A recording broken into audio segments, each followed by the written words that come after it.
हम इस बात को देख पाए या भले ना देख पाए, पर यह असल सत्य है, क्योंकि जाने अनजाने मूर्खता, बस हम खुद ही अपनी वह बातें दूसरों को बता देते हैं जो हमें कभी नहीं बतानी चाहिए।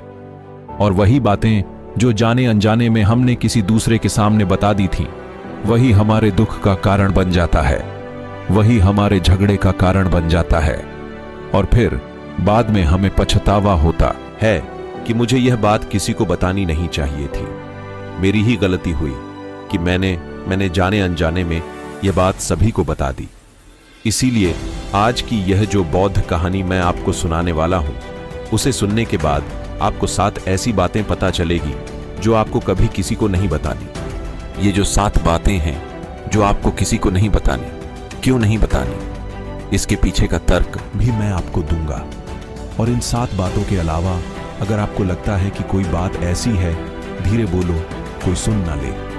ये बात हम सबके कानों में पड़ी होगी और हमारे मुंह से भी निकली होगी, लेकिन सोचने की बात यह है कि यह वाक्य कब कब हमारे मुंह से निकलता है और कब कब हमारे कानों में पड़ता है, क्योंकि ऐसे कम ही गुप्त राज होते हैं जो हम दूसरों के कानों में पड़ता है, क्योंकि ऐसे कम ही गुप्त राज होते हैं जो हम दूसरों के कानों में पढ़ने नहीं देना चाहते।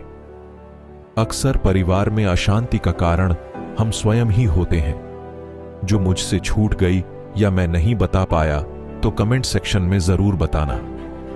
इससे पहले कि आप इस बौद्ध कहानी में खो जाएं, इस चैनल को सब्सक्राइब जरूर कर लें। तो चलिए कहानी शुरू करते हैं। एक समय की बात है। एक नगर में राम नाम का एक युवक रहता था। वह युवक बहुत गरीब था, कुछ पैसा नहीं था। उसके पास 2 वक्त की दाल रोटी भी बड़ी मुश्किल से उसको नसीब होती थी। किसी काम की तलाश में दिन रात खोज करने पर भी उसे कोई काम नहीं मिल रहा था। फिर एक दिन उसने अपनी पत्नी के सामने अपनी सारी समस्या बता दी। उसने अपनी पत्नी को कहा कि मैं जिस जगह भी काम मांगने के लिए जाता हूं तो हर कोई मुझे यह कहकर काम नहीं देता कि हमारे यहाँ काम की जरूरत नहीं है। मैं काम की तलाश कर करके थक चुका हूं। मुझे समझ नहीं आता कि मैं तुम लोगों का पेट कैसे भरूं, अपने बच्चों को कैसे पालूंगा, और यह चिंता मुझे दिन रात खाए जा रही है। यह सुनकर उसकी पत्नी ने कुछ सोचकर कहा कि तुम एक आदमी के पास सिर्फ एक बार ही काम मांगने के लिए जाते हो, और जब वह काम नहीं देता तो तुम दोबारा उसके पास जाते तक नहीं हो। अगर तुम्हें उनसे काम लेना है तो तुम्हें हमदर्दी जतानी होगी, तुम्हें उनसे हमदर्दी हासिल करनी होगी, अपनी गरीबी दिखानी होगी, ताकि वह लोग तुम्हारी मजबूरी समझकर तुम्हें काम पर रख ले। इसलिए शर्म मत करो, उन्हें अपनी मजबूरी बताओ, अपनी गरीबी बताओ, और इसी उपाय से तुम काम पा सकते हो। यह बात राम की मस्तिष्क में बैठ गई और अगले दिन काम मांगने के लिए वह उसी सेठ के पास जा पहुंचा जहां पर वह पिछले दिन काम मांगने के लिए गया था। मौन की शक्ति। लेकिन इस बार उसने हाथ जोड़कर उस सेठ से प्रार्थना की, उससे विनती की कि वह बहुत गरीब है और उसे काम की बहुत आवश्यकता है। वह जो कुछ भी उसे देंगे वह उसमें संतुष्ट हो जाएगा, पर कृपया करके मुझे अपने यहाँ काम पर रख ले। उसकी यह हालत देखकर उस सेठ ने उसे अपने यहाँ काम पर रख लिया। वह रोज वहां पर काम पर जाने लगा। अंदर ही अंदर वह खुश तो था कि उसे काम तो मिला, लेकिन उसे वेतन दूसरे लोगों से कम मिलता था। वही काम जो दूसरे लोग कर रहे थे, उन्हें ज्यादा वेतन मिल रहा था और इसे कम वेतन मिल रहा था। जब इस बारे में उसने अपने सेठ से कहा तो सेठ ने कहा कि देखो भाई, तुम्हें काम की जरूरत थी, मैंने तुम्हें काम दिया। मेरा धन्यवाद करने की बजाय तुम मुझसे शिकायत कर रहे हो। यह कैसी बलवंत शाही है। यह सुनकर राम वहीं पर चुप हो गया। बात कहीं ना कहीं सत्य थी, सच थी। सेठ ने तो उसे उसकी मजबूरी के हिसाब से ही काम दिया था और इसीलिए वह उसे अपने अनुसार ही वेतन देता था। लेकिन धीरे धीरे उसने यह बात अपने सगे संबंध संधियों और अपने दोस्तों को भी बताना शुरू कर दी कि उसका सेठ कैसा आदमी है और उसे कितना वेतन देता है।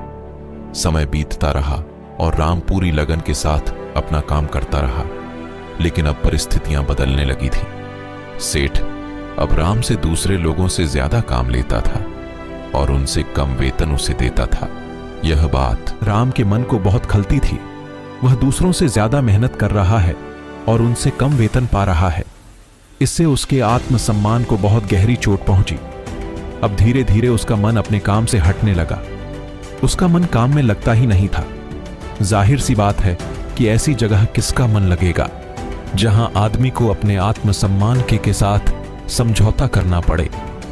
इसीलिए जल्द ही उसने अपना काम छोड़ दिया और वह घर पर आकर खाली बैठ गया। अब उसके पास घर का खर्चा चलाने के लिए भी पैसे नहीं बचे थे। इसीलिए उसने अपने सगे संबंधियों और अपने दोस्तों से सहायता मांगने शुरू की। लेकिन उसके दोस्त उसके सामने तो उसे दया का पात्र समझते थे, उसे दिलासा देते थे, लेकिन पीछे से उसका मजाक उड़ाते थे। वह कहते कि कितना बेवकूफ है, सेठ ने इतना काम लिया और बेचारे को पैसे भी नहीं दिए। अरे हम इसको पैसे दे दें तो यह कल हमारा भी पैसा नहीं वापस कर पाएगा। इसकी ऐसी हालत है, काम तो इसके पास कुछ है नहीं, पैसा कहां से ला कर देगा। और इसी वजह से राम की हालत दिन पर दिन खराब होती जा रही थी। अब वह दिन रात तनाव में रहने लगा था। वही दोस्त, वही सगी संबंधी जो उसके अपने होने का दिखावा करते थे, वह उसे दया का पात्र समझ रहे थे। उन्हें उसके ऊपर तरस आ रहा।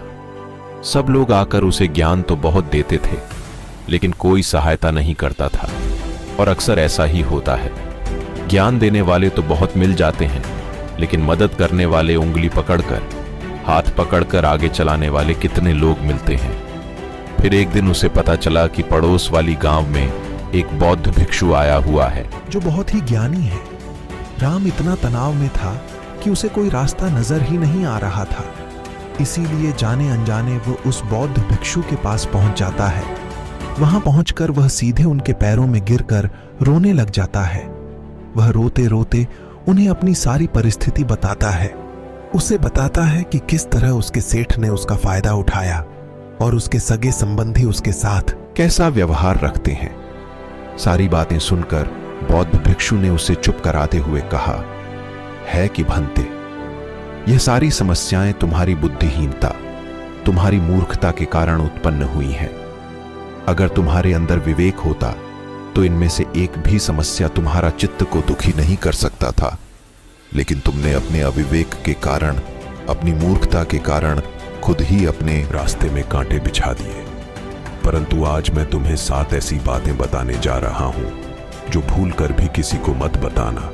और इन बातों का अनुसरण करते हुए तुम बाहर से मिलने वाले दुखों को तो दूर कर ही सकते हो, जो बेवजह दुनिया की वजह से तुम्हारे अंदर पनपते हैं। पहली बात जो किसी को नहीं बतानी चाहिए वह है अपनी मजबूरी का दिखावा करके दूसरों का दया पात्र बनाकर उनकी सहायता लेने की गलती कभी मत करना। हो सकता है कि आज वह तुम्हारी मजबूरी देखकर तुम्हारी सहायता करते, लेकिन कल वह तुम्हारा फायदा उठाने से भी नहीं चूके। और अगर फायदा भी नहीं उठाया तो दूसरों के सामने तुम्हारा मजाक बनाने में वह आदमी कभी नहीं झुकेगा। इसीलिए कभी भी अपनी मजबूरी का दिखावा मत करो। अगर घर में 2 रोटी है, सूखी रोटी है, तो वहीं खाकर सो जाओ, लेकिन दूसरों को इसके बारे में भनक तक नहीं लगनी चाहिए। जरा आप खुद सोचो, मजबूरी बताने का क्या प्रयोजन होता है एक इंसान का? या तो वह दूसरों से सहानुभूति हासिल करना चाहता है या उनसे कोई आर्थिक मदद चाहता है। लेकिन अगर दोनों ही परिस्थितियां आप देखें तो दूसरा आदमी आपका फायदा उठाने से नहीं चुके, और अगर वह फायदा नहीं भी उठाएगा तो अपनी नजर में तो वह आपको मूर्ख ही समझेगा, बेवकूफ समझेगा, और दूसरों के सामने आपका मजाक तो जरूर बनाएगा। इसीलिए अपनी मजबूरी के बारे में कभी किसी को मत बताना।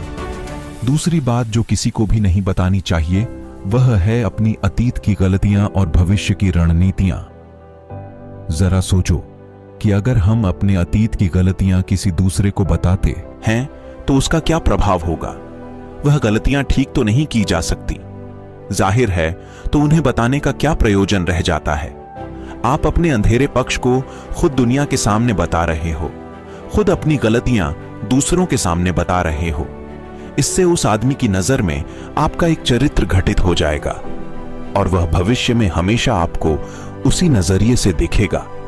इसीलिए किसी भी आदमी की नजर में अपना चरित्र गठित मत होने दो, और जरा सोचो कि आप व्यर्थ में ही अपने भविष्य की रणनीतियां दूसरों के सामने बता रहे हो, जो लोग आपके काम का हिस्सा ही नहीं है। उनके सामने अपने भविष्य की रणनीतियां, अपनी डींगे हाँकने का क्या फायदा।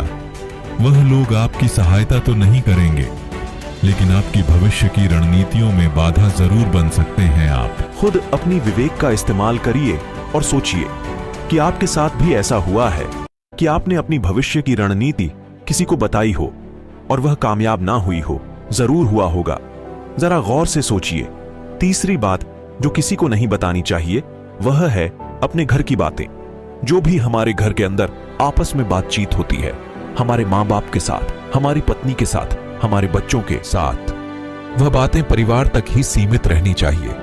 अगर आप इन बातों का दूसरों के सामने ढंढोरा पीटते हो तो दूसरों को आपके घर में घुसने का एक मौका मिल जाता है और वह इसका फायदा उठाने से कभी नहीं चूक। वह आपके परिवार के सदस्यों को आपसे दूर लेकर जाने की कोशिश करेंगे। सर, ऐसा होता है। हम समाज में देखते हैं कि हम अपने घर के झगड़ों को कम करने के लिए उन झगड़ों को अपने पड़ोसियों और दूसरे सगे संबंधियों को देते हैं, लेकिन इससे आपको सहायता कभी नहीं मिली होगी, बल्कि आपके घर की लड़ाई झगड़े और ज्यादा बढ़ गए होंगे और वह जाहिर है वह बढ़ेंगे। अगर आप अपने माँ बाप की बात दूसरों को बताएंगे तो आपकी माँ बाप को बुरा लगेगा, यही कि हमारा बेटा हमसे बताए बगैर दूसरों को यह बातें बता रहा है। इसीलिए अपने घर की बातें और अपने घर की लड़ाई झगड़े किसी के सामने मत बताना। अगली बात जो मैं आपको बताने जा रहा हूं, जो किसी को नहीं बताने चाहिए, वह सुनने पर बहुत अजीब लग सकती है, लेकिन उसका सत्य भी मैं आपको एक तर्क के माध्यम से दूंगा। मैं कहता हूं कि अपनी आमदनी किसी को मत बताना। अब अपनी आमदनी ना बताने के पीछे क्या प्रयोजन हो सकता है? जरा सोचिए कि आप अपनी आमदनी अपने दोस्तों को बता देते हैं, तो जब आपके दोस्तों को जरूरत पड़ेगी तो वह सिर्फ आपको ही याद करेंगे, क्योंकि उनको पता है कि अगर आपकी आमदनी ज्यादा अच्छी है तो आप ही उनकी मदद कर सकते हैं और इसीलिए ज्यादा लोग आपसे सहायता मांगेंगे। और जब आप उनकी सहायता नहीं करेंगे तो वह सोचेंगे कि इस आदमी के पास पैसे हैं, मेरी सहायता कर सकते हैं, लेकिन यह सहायता कर नहीं रहा है और इसीलिए आपकी आमदनी आप दोनों दोस्त के बीच एक झगड़े का कारण हो सकती है। कम आमदनी होगी तो लोग मजाक उड़ाएंगे और ज्यादा होगी तो सहायता मांगेंगे, तो अपनी आमदनी बताने का कोई प्रयोजन नहीं है। अगली बात जो मैं आपको बताने वाला हूं उसे अपनी घाट बांध लेना और किसी को यह बात मत बताना। अपनी कमजोरी और अपनी ताकत अक्सर इंसान को पता नहीं होता है कि उसकी कमजोरी या उसकी ताकत क्या है, लेकिन अगर आपको अपनी कमजोरी और अपनी ताकत पता है तो पहली बात तो आप बहुत ही बुद्धिमान आदमी हैं और दूसरी बात कि आपको यह बातें किसी से साझा नहीं करनी है, क्योंकि अगर आपकी कमजोरियां दूसरों को पता चल गई तो वह आप कमजोरियों का फायदा उठाएंगे और अगर आपकी ताकत पता चल गई तो वही ताकत आपकी कमजोरी बन जाएगी, क्योंकि वह ताकत दूसरे आदमी को पता है और वह ताकत की खाट भी ढूंढ ही लेगा। अपनी कमजोरी और अपनी ताकत अपनी पत्नी या अपने पति को भी नहीं बतानी चाहिए, क्योंकि इसके बाद आपको घर में उनसे हमेशा दब के रहना पड़ेगा। बातों के बारे में अपने विवेक से भी सोचेंगे तो आपको यह बातें सच मालूम पड़ेंगे और हमारा कहानी सुनाने का मकसद यही है कि आपका विवेक जागृत हो। आप खुद उन बातों के बारे में सोचें जो हम आपको बता रहे हैं, और इनके अलावा भी अगर आप कुछ जानते हैं तो उन बातों को भी कमेंट सेक्शन में जरूर डालें। तो दोस्तों, आज के वीडियो में बस इतना ही। उम्मीद है आपको ये स्टोरी पसंद आई हो तो चैनल को सब्सक्राइब जरूर करें।